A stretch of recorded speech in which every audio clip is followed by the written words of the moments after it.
నిర్మల్ జిల్లాలో హిందూ వ్యతిరేక శక్తుల వీరంగం సృష్టించారు. ముధోల్లో సాంబాబి మహారాజ్ జెండా గద్దెను దుండగులు ధ్వంసం చేశారు. కాషాయపు జెండాను పీకి పారేశారు. స్థానికంగా కలకలం రేపిన ఈ ఘటనపై హిందూ వాహిని ప్రతినిధులు ఆగ్రహం వ్యక్తం చేశారు. సమాచారం తెలుసుకుని స్పాట్ కు చేరుకున్న నేతలు ధ్వంసమైన చోట నూతన కాషాయ జెండాను ఎగురవేశారు.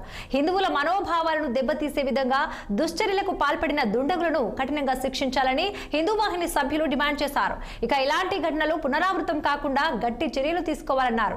సంఘటనా స్థలాన్ని ముధోల్ ఎస్ఐ బిట్ల పర్సెస్ పరిశీలించారు.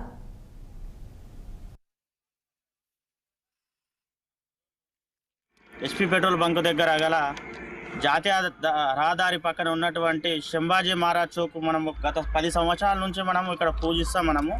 ఈ చౌక్ నిర్మాణం 10 సంవత్సరాల నుంచి ఉంది. అయితే ఎవడో గుర్తు తెలియని దుండగుడు మన శంభాజీ మహారాజ్ చౌక్ని ఆ జెండాని పీకేసి మన జెండాని చింపేసి మహారాజ్ ఫోటోని కూడా చింపేసి ఆ రాడ్ని కూడా ఎత్తుకపోవడం జరిగింది.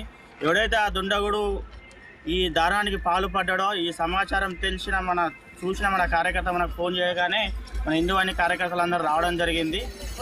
వచ్చి పరిశీలించిన తర్వాత ఎస్ఐ గారికి మరియు సిఐ గారికి ఇంటిమేషన్ ఇచ్చి మేడం గారు కూడా వచ్చి చూసిన తర్వాత ఖచ్చితంగా ఈ దుండగుని పట్టుకుంటామని చెప్పింది.